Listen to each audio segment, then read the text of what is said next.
কি get up! এই মুভিটা যখন আমি সিনেমা হলে দেখেছিলাম, সেই সেই একটা ফিলিংস পাইছিলাম। আবারও চরকিতে দেখার পরে হৃদয়টা ভরে গেল।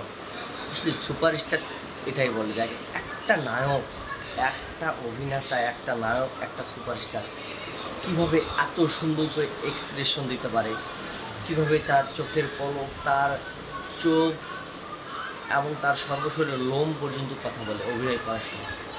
তো এই যেই থাম্বনেলটা আপনাদেরকে আমি দিয়েছি ভিডিওর আগে এবং ভিডিওর দুই সাইডে দেওয়া আছে, আপনারা দেখতে পারতেছেন।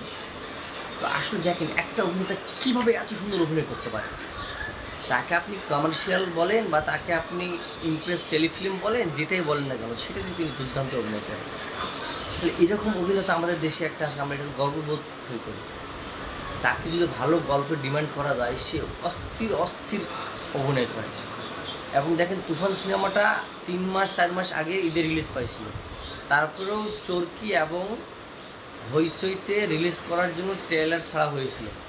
তো যেখানে দেবের একটা নতুন ছবির টেক্কা অথবা খাদান, দুইটা ছবির ট্রেলার অনেক দিন হয়ে গেছে, প্রায় কয়েকদিন হয়ে গেছে, তারপরেও এতটা ভিউ হচ্ছে না। আর এই তুফান ছবিটা আজও 3-4 মাস পরে ওটিটিতে রিলিজ দেওয়ার জন্য ট্রেলার ছাড়া হয়েছে, তাদের থেকে ভালো ভিউ হয়েছে, 11 মিলিয়ন ভিউ হয়েছে। তো আসলে বন্ধুরা, এটা হলো সুপারস্টার শাকিব খানের পাওয়া।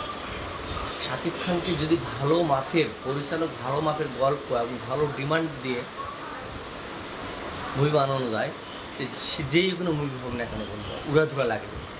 তো আসলে তুফান সিনেমার যে এই এক্সপিরিয়েশনটা, যখন চঞ্চল তাকে পিস্তল দিয়ে বুলেট বাই করে, তখন সেই একটা দেখেন কী এক্সপিরিয়েশন দিয়েছে, আপনারা দেখতে পাচ্ছেন। আমি ওয়াও, এই লুকটা, ছবিটার প্রতিটা অভিনয়, প্রতিটা ডায়লগ, প্রতিটা স্টেপে স্টেপে ভালো লেগেছে। তারপর আমাকে এই লাস্ট ফিনিশিংয়ে আসে দেখেন, এই যখন চঞ্চল আর আমাদের মেগাস্টার যখন মুখোমুখি হয়, অস্থির, দেখেন কী একটা এক্সপ্রেশন। তাই শাকিব খানকে নিয়ে কথা বলতে হলে কথা বলার মতো বলতে হবে।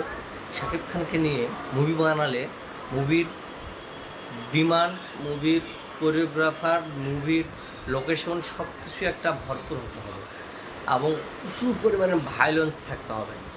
এখনকার মুভিতে তামিল বলেন, তেলুগু বলেন, মালয়ালম বলেন, হিন্দিতে বলেন, সব মুভিতেই কিন্তু এখন ভায়োলেন্সটা এখন সবচেয়ে বেশি গুরুত্বপূর্ণ। আপনারা দেখেন তামিলের থেলেপতি ভিজন লিও, তারপরে আপনার রজনীকান্তের জেলার মুভিটা, এগুলোতে কী পরিমাণ ভায়োলেন্স আসছিল। তাই আমাদের বাংলা ফিল্ম ইন্ডাস্ট্রিকে উন্নত করার জন্য, বিশ্বের দরবারে পৌঁছানোর জন্য ভায়োলেন্স থাকতে হবে প্রচুর পরিমাণে এক একটা মুভিতে। তো যাই হোক বন্ধুরা, আর সামনে শাকিব খানের নতুন নতুন প্রজেক্ট যেগুলো হবে, সেগুলোতে প্রচুর পরিমাণে ভায়োলেন্স থাকবে। আশা করি তুফান সিনেমাটা যারা দেখেছেন হলে এবং যারা ওটিটিতে দেখতেছেন, আশা করি ছবিটা দেখে অনেকে তৃপ্তি মিটতেছে না, কারণ দেখে আরও দেখতে ইচ্ছে করতেছে। কী পরিমাণ একটা মুভি! হ্যাঁ, চিন্তা করা যায়। অনেকে তো কমেন্ট করতেছে, ভাই এটা আমাদের বাংলাদেশের মুভি, ওয়াও এটা তো ওয়াসাম, আমাদের বাংলাদেশের মুভিটা মনে হচ্ছে না। আসলে বন্ধুরা, অনেক অনেক সুন্দর ছবি একটা তুফান। তো আশা করি সুপারস্টার শাকিব খানকে সবাই ভালোবাসবেন, তাকে নিয়ে সম্মান সহিত কথা বলবেন। এবং বন্ধুরা, শাকিবিয়ান যত বন্ধু আছেন সবাই আমাকে সাপোর্ট করবেন, আমি যেন নিত্য নতুন ভিডিও বানাতে পারি। আমি দীর্ঘ কয়েকদিন যাবৎ একটা ঝামেলার মাঝে ছিলাম, সেই জন্য সুপারস্টার শাকিব খানকে নিয়ে আপনাদের মাঝে ভিডিও তুলে ধরতে পারিনি। এখন চেষ্টা করব নিত্য নতুন ভিডিও আপনাদের মাঝে উপহার দেওয়ার জন্য। আশা করি বন্ধুরা লাইক করবেন, কমেন্ট করবেন এবং শেয়ার করবেন এবং সবসময় আমাকে সাপোর্ট করবেন।